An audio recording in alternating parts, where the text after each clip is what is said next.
বলুন। এটা চোরদা গ্রামে বিখ্যাত, কি বুঝলেন, এটা আমরা চোরদা গ্রামে শিক্ষাপণ্ড পেয়েছি। ভোলানাথ ভোলানাথ মাহাতো, ওনার হাত দিয়ে এটা শিক্ষাপন, ওনার হাত দিয়ে আমরা শিখেছি। এখন নিজেরাই বানাই আর নিজেরাই বিক্রি করছি। এটার নাম কি বলুন? পুরুলিয়ার ঐতিহ্য। কি নাম? পুরুলিয়ার ঐতিহ্য মুখোশ। ঐতিহ্য মুখোশ। এই জায়গাটার নাম গড়পঞ্চকোট। গড়পঞ্চকোট। আপনারা নিজেরাই বানান? হ্যাঁ, এখন আমরা নিজেরাই বানাই। কুটির শিল্প মানে ঘরে সবাই আপনারা হ্যাঁ হ্যাঁ। বংশ পরম্পরা এগুলো বানান? না তাই না, তো? বংশম পরম্পরা ছিল না, আচ্ছা। কিন্তু চোরদা গ্রামে বিখ্যাত ছিল। এটা ওখান থেকে ট্রেনিং করে। চোরদা গ্রাম মানে এই যে আমাদের এই পুরুলিয়ারই চোরদা গ্রাম মানে হ্যাঁ, জায়গাটার নাম। দুর্গা মূর্তিও আছে। আর ওই হরিদার বউ বানাচ্ছে। হরিদার বউ মানে আমার দাদার বউ। আচ্ছা। এই যে পাতাল হনুমানটা দেখলেন, এটা এটা হ্যাঁ হ্যাঁ, দাঁড়ান। হ্যাঁ বলুন।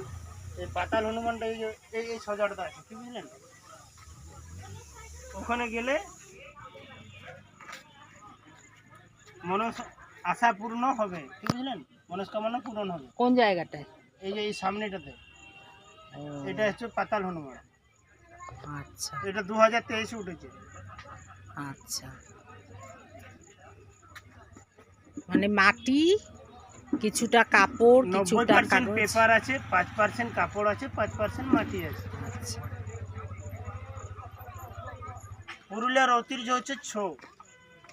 ছৌ, এইটা এই মুখোশগুলো পরেই তো ছৌ নাচটা করে। হ্যাঁ হ্যাঁ হ্যাঁ। আমাদের এখন কলকাতাতেও যে দুর্গোৎসবগুলো হয় সেখানেও আপনাদের ভাড়া করে নিয়ে গিয়ে এই নাচটা আচ্ছা আচ্ছা। প্রসেশন হয়। দেখেছেন কি?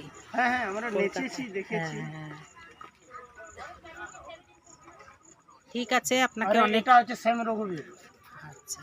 শ্যাম রঘুবীর মানে পাহাড়ের উপরে আছে। পাহাড়ের ওপরে হ্যাঁ। ইনি আছেন, ওনার মূর্তিটা এটা আপনারা হ্যাঁ, আর বানিয়েছেন? এটা হচ্ছে পাতাল হনুমানটা। আচ্ছা। এটা এখানেই আছে সামনেটাই। আপনার নামটা বলুন। অসিত কৈবর্ত। ধন্যবাদ অনেক আপনাকে। ঠিক আছে। আচ্ছা।